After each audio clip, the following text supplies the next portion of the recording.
بسم اللہ الرحمن الرحیم۔ السلام علیکم۔ آج پھر ہم ایک نئے قصے کے ساتھ حاضر ہیں۔ آج کے قصے کا نام ہے اصحاب القریہ۔ قریہ مطلب بستی اور اصحاب القریہ مطلب بستی والے لوگ۔ سورہ یاسین میں اللہ تعالیٰ نے لوگوں کی عبرت کے لیے ایک بستی والوں کا تذکرہ کیا ہے۔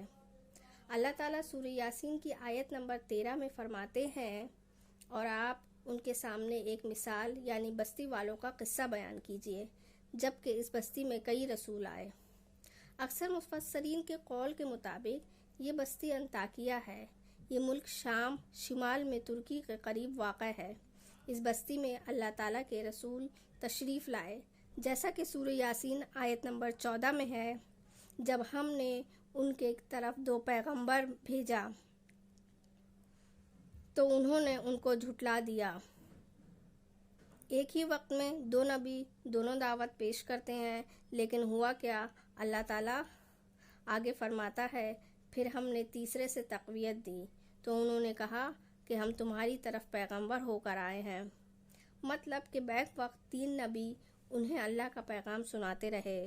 انہوں نے اپنی قوم کو توحید کی دعوت دینی شروع کی، انہیں ڈرانا شروع کیا اور یہ اعلان بھی کیا، ہماری ذمہ تو صرف واضح طور پر پہنچا دینا ہے، تمہیں ہدایت دینا ہماری ذمہ داری نہیں، ہدایت دینا تو صرف اللہ کے اختیار میں ہے۔ ان میں سے کچھ بدبخت لوگ اپنی ہٹ درمی پر اڑے رہے، ان پر کوئی اثر نہیں ہوا، ان کو جھٹلاتے اور ان کا مذاق اڑاتے رہے۔ ان کے اعتراض کا خاص پوائنٹ یہ تھا کہ تم لوگ بھی تو ہماری طرح ایک بشر ہو، پھر تمہارے اندر کون سی ایسی خوبی پیدا ہو گئی کہ تم نبی بنا دیے گئے؟ تم ہماری طرح کھانا کھاتے ہو، پانی پیتے ہو، بازاروں میں چلتے پھرتے ہو، اللہ کی طرف سے تم پر کچھ بھی نازل تو نہیں ہوا؟ تم لوگ جھوٹے اور منحوس ہو، زیادہ بکواس کرو گے تو پتھروں سے مار مار کر تمہیں ہلاک کر دیں گے۔ انبیاء کرام ان لوگوں کو دعوت حق دیتے رہے، توحید کا پیغام سناتے رہے، لیکن وہ لوگ اپنے کفر پر ہی ڈٹے رہے۔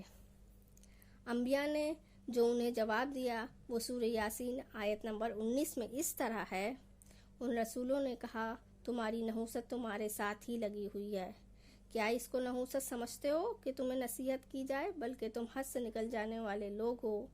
مطلب یہ تھا کہ تم پچھلی قوموں سے بھی آگے بڑھ چکے ہو، ان تمام حدوں کو پار کر چکے ہو جن کی وجہ سے پچھلی قومیں تباہ و برباد ہو گئی ہیں۔ اس بستی کے کنارے ایک صاحب ایمان شخص تھا، مفسرین نے جن کا نام حبیب نجار بتایا ہے۔ جب اس نے سنا کہ بستی والے نہ صرف ان پیغمبروں کی دعوت سننے اور ان کی نصیحت ماننے سے انکار کر رہے ہیں، بلکہ انہیں ساتھ ہی ساتھ تنگ بھی کر رہے ہیں اور سنسار کر کے ان کو جان سے مار ڈالنے کا ارادہ کر لیے ہیں، تو وہ شخص دوڑا آیا۔ سورہ یاسین آیت نمبر 20 اور 21 میں اللہ تعالیٰ آگے فرماتے ہیں، اور کہا، اے میری قوم کے لوگوں، اللہ کے ان پیغمبروں کی دعوت مان لو اور اپنی ہٹ دھرمی چھوڑ دو۔ یہ لوگ جو واعظ و نصیحت کر رہے ہیں تمہاری بھلائی کے لیے ہی کر رہے ہیں، بلکہ اس خدمت کے لیے تم سے کوئی معاوضہ بھی تو نہیں مانگ رہے۔ مطلب یہ کہ یہ لوگ نہایت نیک اور پاک باز ہیں، ان کی باتیں مانو گے تو تمہارا ہی بھلا ہوگا۔ یہ لوگ تو بس یہی کہتے ہیں کہ اسے ایک اللہ کی عبادت کرو اور پوجا کرو جس نے ہم سب کو زندگی دی ہے اور مرنے کے بعد پھر اسی کے پاس حاضر ہونا ہے۔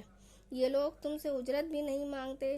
اس کے بعد حبیب نجار نے جو کچھ کہا وہ آیت نمبر 22 اور 23 میں مذکور ہے، اور مجھے کیا ہو گیا ہے کہ اس کی پرستش نہ کروں جس نے مجھے پیدا کیا، اور اسی کی طرف تم کو لوٹ کر جانا ہے۔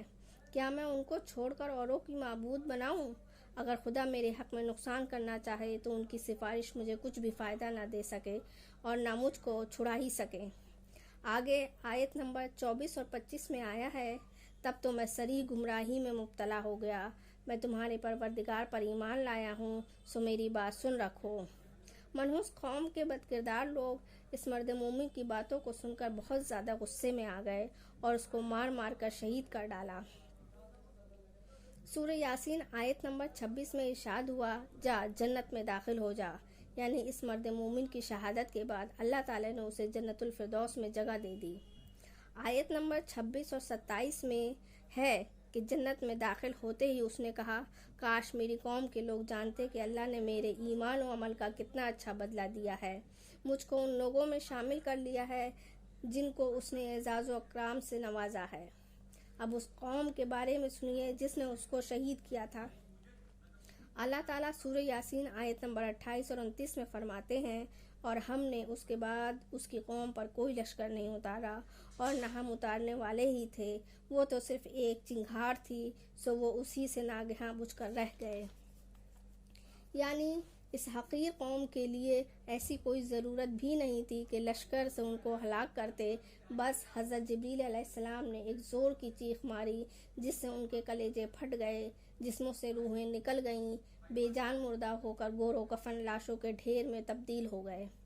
اللہ ہم سب کو ہر طرح کے عذاب سے بچائے، آمین ثم آمین۔ اللہ تعالیٰ نے یہ قصہ خاص مکہ والوں کو سنانے کی ہدایت کی تھی، کیونکہ وہ لوگ رسول صلی اللہ علیہ وسلم پر بھی یہی اعتراض کرتے تھے کہ محمد صلی اللہ علیہ وسلم ہماری طرح ہی بشر ہیں، کھاتے پیتے اور بازاروں میں چلتے پھرتے ہیں۔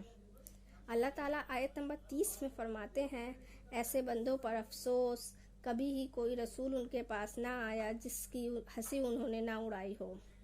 حضرت جبریل علیہ السلام اللہ کے مخلوق میں سے ایک مخلوق ہیں، ان کی صرف ایک چیخ سے وہ سب وہیں ڈھیر ہو گئے، ایسے بن گئے جیسے آگ کے بجھے ہوئے انگارے ہوتے ہیں۔